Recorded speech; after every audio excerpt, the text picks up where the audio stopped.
and we are going to commit ourselves to building this 1 in 48 scale Gundam head base, aren't we?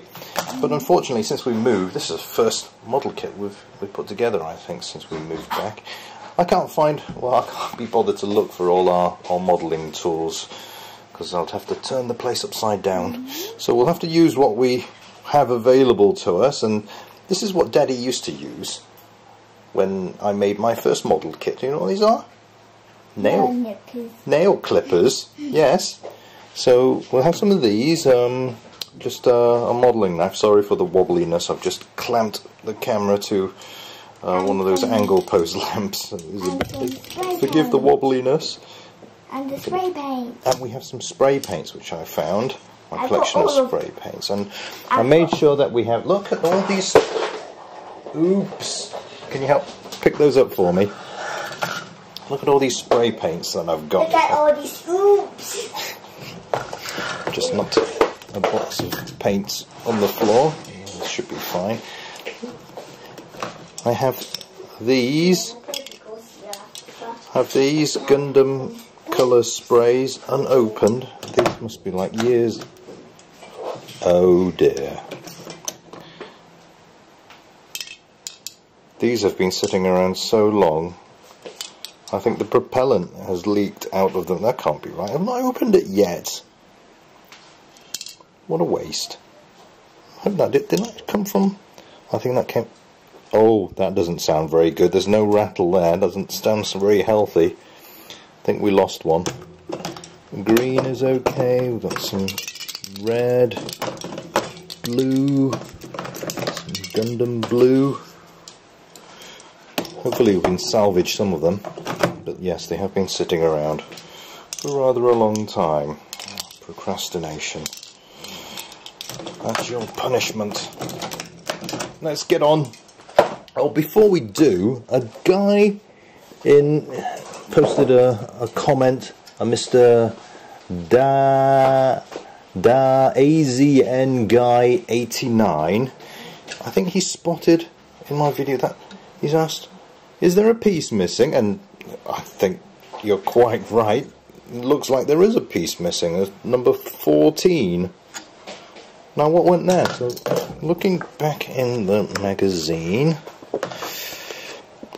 and sure enough, they have some kind of a limited edition chrome and gold edition here as well. And this one, there looks to be a piece there in its place. And even in the normal one, photo indicates that yes, there is something there, but I didn't get anything. There's a hole. However, inspecting the instructions, nowhere does it mention number 14. So maybe they left it out on purpose, maybe they didn't. I can't quite figure out exactly what piece was there. I'm guessing that perhaps it's the eyepiece.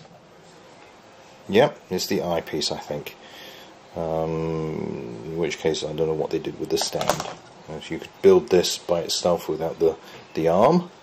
So maybe they had the eyes there and they left it out to save plastic. In any case, I prefer it to be clear. Never mind. So I'm going to be cutting out all these pieces and then give it a wash and spray it over with some primer. And we'll take it from there, shall we? Right after I've done my nails. That feels better. If I was doing it properly though, I probably should give my cuticles a bit of a soak before cutting them. But time constraints. Presentation is very important. Well manicured fingers. It's been a long time since I last used fingernail clippers to cut pieces out of a model kit sprue, but so I chose a piece which doesn't really matter too much if it doesn't turn out as nice as I would want. That was okay. Yeah, it's quite big, these gates. You can't quite, if you have the proper tools, always much better. It may take a bit longer to get what you want done, but usually you can still do it.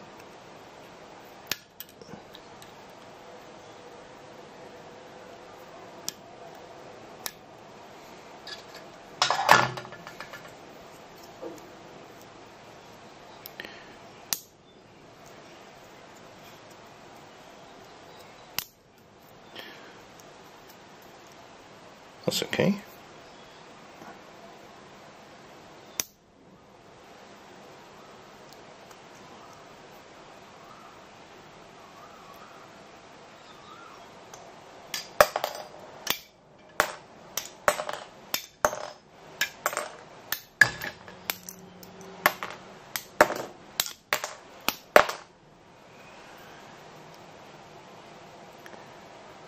Quite frankly, I am astonished at how good these nail clippers are for snipping off these nubs. Very neat cut that it's giving. It's almost a shame to use them for nail clipping duties. Put them all together for a bit of a dry fit test before painting him, then I know if I need to mask off specific areas to avoid any difficulties in fitting. Yeah, it's not like a super tight fit, it just slides in okay, so dismantling it shouldn't be an issue. Before I decide to commit to glue, yeah, I prefer it to be like this, so I can glue it in optionally later. Better to be able to take it to pieces rather than having to struggle with it to dismantle it.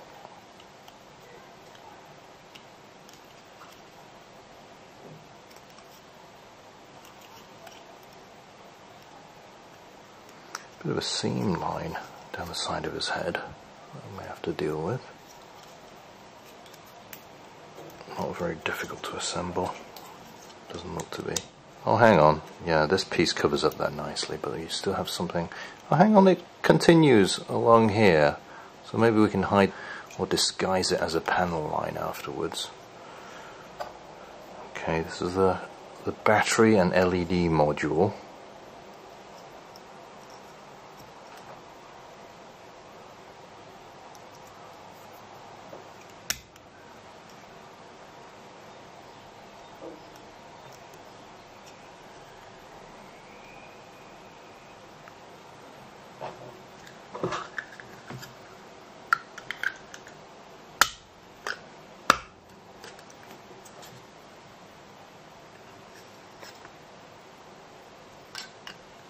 Just okay, yeah, this the slot is just nice enough for it to grip onto the beam saber. I was wondering how it would hold on to it, but it seems to be okay. Just right. Posable without them being too loose. Finally, his antennas.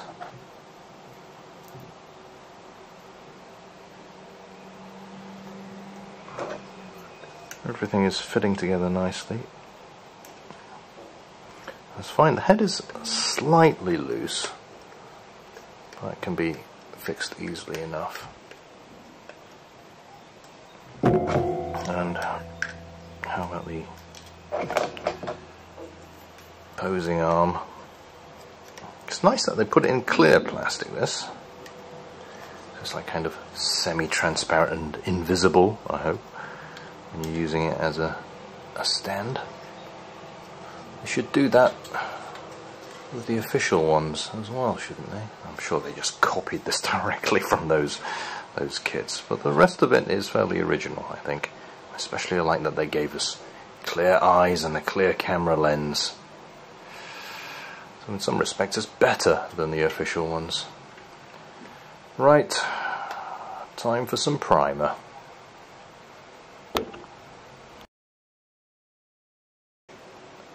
a few areas which may need attention is to finish off the beam sabers, give them a bit of a sand down to smooth that seam. I don't know if you can see it on camera, but there's a little bit of a trace of like this, the texture of the mold, perhaps. So I'm going to give it a little bit of a once over with some fine grit sandpaper before I shoot this with some primer, actually. And there's a little bit of a dimple here, can you see?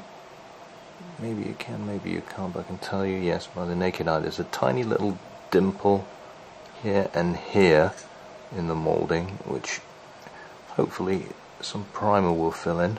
If not, I'm going to have to add a tiny dab of putty. But otherwise, the mould is pretty clean.